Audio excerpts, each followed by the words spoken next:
इस खबर के प्रायोजक हैं उन्नति home डिकोर, central market, police booth चौराहा, मेरठ। घर को सजाइए उन्नति के साथ।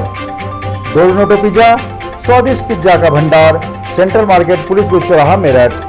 कांति देवी फाउंडेशन, राष्ट्रीय पर्यावरण संरक्षण संस्था जो पौधारोपण, हरियाली और प्लास्टिक फ्री इंडिया के लिए काम करती है।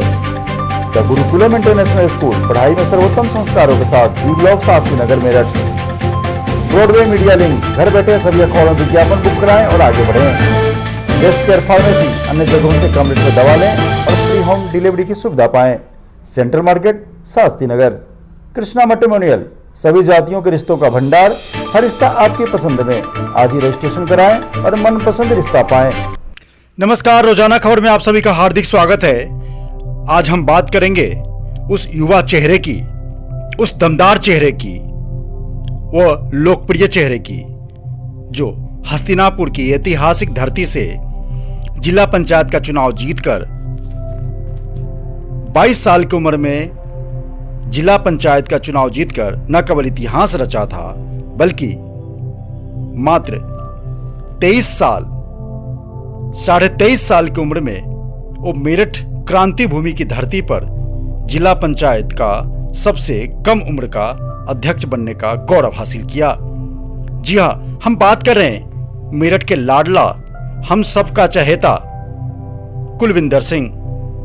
जिला पंचायत के अध्यक्ष रहे कुलविंदर सिंह ने आज 3 साल 5 महीने के सफल कार्यकाल को अलविदा कह दिया। आज उनका कार्यकाल समाप्त हो गया और इसी के साथ उन्होंने विकास योजनाओं की एक फहरिस्त आज मीडिया वालों के सामने साझा की। उन्होंने कहा कि उन्होंने 112 करोड़ की योजनाओं को सफलीभूत किया, जिसमें 95 करोड़ की योजनाएं कंप्लीट हो चुकी हैं, बाकी योजनाएं चल रही हैं। जिला पंचायत का अध्यक्ष राज्य मंत्री का दर्जा प्राप्त होता है। ऐसे में उस युवा चेहरे ने एक मेरठ में हल्की मुस्कान के साथ साथ गंभीर चेहरे का भी लिबादा ओढ़कर उसने जो विकास योजनाओं को सफलीभूत किया, उसमें योगी भी उनके कार्यों की मुरीद हो गए। 3 साल 5 महीने पहले एक युवा चेहरे ने मेरठ के जिला पंचायत अध्यक्ष के रूप में कार्यभार संभाला था। राजनीति विरासत में जन्मे मुखिया कुलविंदर सिंह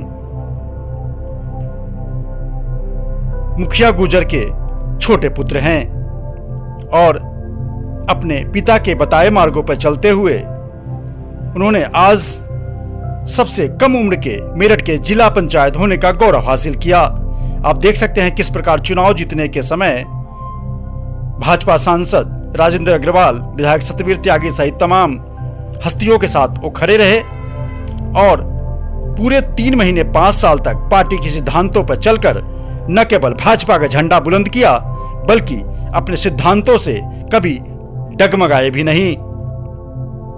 3 साल 5 महीने का कार्यकाल लंबा होता है और ऐसे में कांटों भरे ताज पर एक भी बेदाग नहीं। ऐसे युवा चेहरे का नाम है कुलविंदर सिंह।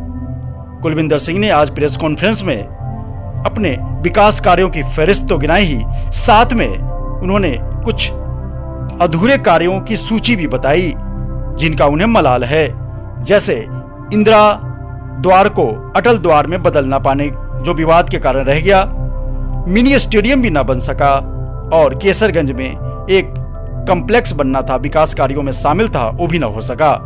लेकिन हिम्मते मर्दे मददे खुदा, उन्होंने कहा कि पार्टी के सिद्धांतों पर चलूंगा और पार्टी जो भी दायित्व सौंपेगी उसका दिलो जान से निर्वहन करूंगा। बेदाग छवि के कुलविंदर सिंह ने यह साबित कर दिया मेरठ में कि अगर हिम्मत हो तो कम समय में ही विकास योजनाओं की एक फहरिस्त तैयार की जा सकती है। नौचंदी मेला ऐतिहासिक मेले के रूप में मेरठ में जाना जाएगा, क्योंकि जिला पंचायत ने जब ऐतिहासिक मेले को सफलीभूत किया तो एक कई संदेश गए। बाहर से कलाकार आए और पटेल मंडप की गरिमा फिर से बनी रही या लौट आई, जिसमें कुलविंदर सिंह की बड़ी भूमिका रही। आज के समय में जिस प्रकार से पूरे 38 वार्ड में इन्होंने विकास कार्यों की झड़ी लगा दी, 112 करोड़ की योजनाओं को उन्होंने इंप्लीमेंट किया अपने पिता के आशीर्वाद को लेकर। मुखिया गुजर जो उनके पिता हैं, जो पथिक सेना के राष्ट्रीय अध्यक्ष भी हैं, उनके आशीर्वाद को लेकर वो सदा आगे बढ़ते रहे। आज रोजाना खबर ने उनके साथ एक बातचीत की जिसमें उन्होंने अपने विकास कार्यों के बारे में बताया, जो कार्य अधूरे रह गए थे उनकी जानकारी दी कि अटल द्वार न बना सकने का कशक उनके अंदर साफ देखने को मिला, लेकिन हिम्मत नहीं हारी उन्होंने साफ कहा कि अगर फिर से जिम्मेवारी मिलती है तो मिनी स्टेडियम, कॉम्प्लेक्स, अटल द्वार सब तैयार करेंगे। रोजाना खबर ने जब कुलविंदर सिंह से सवाल किया कि क्या मेयर की तरह जिला पंचायत अध्यक्ष का चुनाव भी सीधे जनता द्वारा होना चाहिए, तो उन्होंने सवाल के जवाब में कहा कि आपका सवाल जायज है और इस बारे में सबसे पहले अगर किसी ने आवाज उठाई थी तो कुलविंदर सिंह ने ही आवाज उठाई थी। उनका साफ कहना है कि भ्रष्टाचार पर लगाम लगाने के लिए जिला पंचायत अध्यक्ष का पद और ब्लॉक प्रमुख का पद सीधे जनता द्वारा चुना जाना चाहिए। इस बारे में उन्होंने बताया कि उन्होंने खुद सूबे के मुख्यमंत्री योगी आदित्यनाथ को उन्होंने पत्र लिखकर अपनी भावनाओं से अवगत कराया था। उन्होंने मांग की थी कि मुख्यमंत्री जिला पंचायत अध्यक्ष के चुनाव को भी जनता द्वारा सीधे करवाएं ताकि भ्रष्टाचार पे और भाई भतीजावाद पे लगाम लग सके। रोजाना खबर भी लगातार बीते 2 दिनों से जिला पंचायत अध्यक्ष का चुनाव सीधे जनता से कराए जाने की परिचर्चा प्रकाशित कर रहा है। पूरी खबर रोजाना खबर के साथ एक्सक्लूसिव बातचीत। खुशी की बात नहीं होगी कि बिना किसी अपने ऊपर दाग के, किसी लांछन के मैं अपना कार्यकाल संपन्न कर सका, तो इसलिए मैं बहुत खुश हूँ कि मेरा कार्यकाल अच्छे तरीके से संपन्न हुआ। कौन से सपने अधूरे रहे? सपने अधूरे क्या है कि बस ये है कि कुछ चीज़ों की वजह से वो अटके रह गए। कि एक तो मेरा था कि अटल जी के नाम पर मैं यहाँ मेरठ ज़िले में द्वार बना सकूं, तो वो एक कहीं ना कहीं विवाद का शिकार रहा और वो अटक गया। दूसरा ये कि मैं एक मिनी स्टेडियम मेरठ में एक स्पोर्ट्स कॉम्प्लेक्स बनाना चाहता था जिला पंचायत की जगह पर, वो कहीं ना कहीं फंड की वजह से और कुछ कमियों की वजह से वो अटक गया। और एक कॉम्प्लेक्स मुझे केसरगंज में बनाना था ताकि वहाँ पर विकास हो सके और अच्छे लोगों को जगह मिल सके बैठने के लिए। कुछ चीज़ें थी जो अधूरी रह गई, तो कोशिश है कि वो कहीं ना कहीं पूरी होंगी किसी न किसी ढंग से। ऐतिहासिक नौचंदी मेले के बारे में कुछ कहना चाहेंगे? ऐतिहासिक नौचंदी मेले के बारे में यही कहना चाहूँगा कि वो हम लोगों के लिए, सबके लिए बहुत गौरव का विषय है। वो हम सबकी भावनाओं से जुड़ता है और सबसे बड़ी बात यह है कि वो हिंदू मुस्लिम भाईचारे के एक बहुत बड़ी मिसाल है। तो उसमें हमने यही प्रयास किया था जब हमें ये अवसर प्राप्त हुआ कि हम उस मेले का आयोजन कर सके, तो हमने पहला ऐसा मेला रहा जो मुझे पता चला कि जिसमें किसी तरह का कोई विवाद, कोई लड़ाई झगड़ा, कोई चोरी या कोई छेड़छाड़ नहीं हुई। और हमने उसमें कोशिश ये करी कि युवा उसमें जुड़ सके, तो उसको थोड़ा नए तरीके से किया। थोड़ा उसमें अच्छे अच्छे सेलिब्रिटीज़ बुलाए, बॉलीवुड से, पंजाब से, जहाँ से भी हो सकते थे, अच्छे अच्छे लोगों को हम लेके आए और उसमें किया। और हम उसमें कामयाब ये रहे कि वो अच्छी तरीके से पूरा जो भी जितने टाइम वो रहा, कामयाबी तरीके से मेला कई सालों से नौचंदी मेले का विकास नहीं हो पाया। जब मेला नहीं होता है तो वहाँ पर गंदगी का अंबार लग जाता है और पशुपालन वगैरह इस तरह की चीज़ें होती है, तो उसको रोकने के लिए कभी किसी ने कोई काम नहीं किया है। क्या आपकी आपने इसको प्राथमिकता दी थी इस कार्य को? आपको अगर भाई साहब ज्ञात हो तो वहाँ पर क्योंकि भैंसें बंधी रहती थी नौचंदी ग्राउंड में, तो मैंने खुद वहाँ जगह पर जा कर के उन भैंसों को वहाँ से हटाया। लोगों से निवेदन भी किया कि इस तरीके से सरकारी संपत्ति का नुकसान ना करें, और वहाँ आज भैंसें नहीं बनती हैं।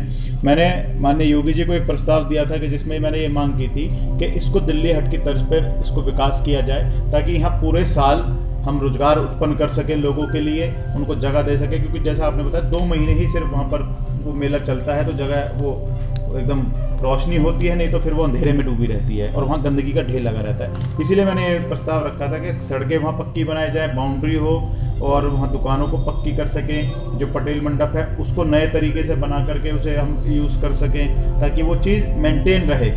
और इसके लिए ही मैंने जब किया तो इस मेले को राजकीय घोषित हो चुका है। ये मैंने जब योगी जी से इस बारे में विषय रखा था तो ये उसके बाद ये राज्य घोषित कर दिया गया। इस बार मुझे ऐसा विश्वास है कि जब मेला ये आयोजित होगा तो इस बार जरूर कुछ ना कुछ बदलाव देखने को आपको मिलेगा। इस बार आपको एक काम करने का मौका मिला महाभारत में? नहीं, मैं तो नहीं रामलीला में रहा।